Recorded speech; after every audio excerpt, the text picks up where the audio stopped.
The new GT63 Pro features the standard crossplane model, which has only been slightly enhanced when compared to the previous GT63, now producing peaks of 603 horsepower and 627 pound-feet, an increase of 26 horsepower and 37 pound-feet, respectively. As with the GT63, it boasts 4MATIC all-wheel drive and a 9-speed automatic transmission with a wet clutch instead of a torque converter. According to AMG's own estimations, the GT63 Pro accelerates to 60 miles per hour in 3.1 seconds, which is the same as the standard model.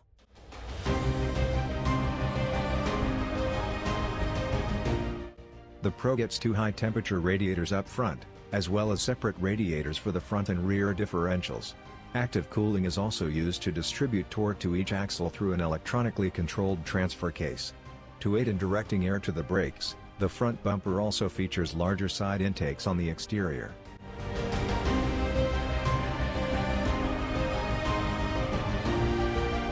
The arrival of a fixed rear wing at the back finished in bare carbon fiber is the most noticeable aerodynamic change.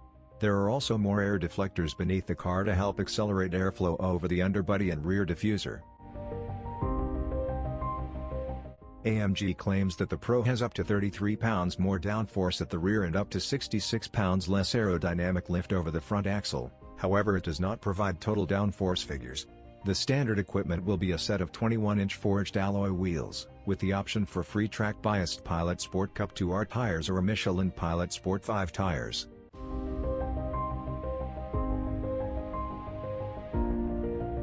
The Pro keeps the same package of active dynamic features as the standard GT63, such as hydraulic cross-linking adaptive dampers that significantly minimize roll-under cornering loads, rear axle steering, and an electronically controlled limited slip differential at the back.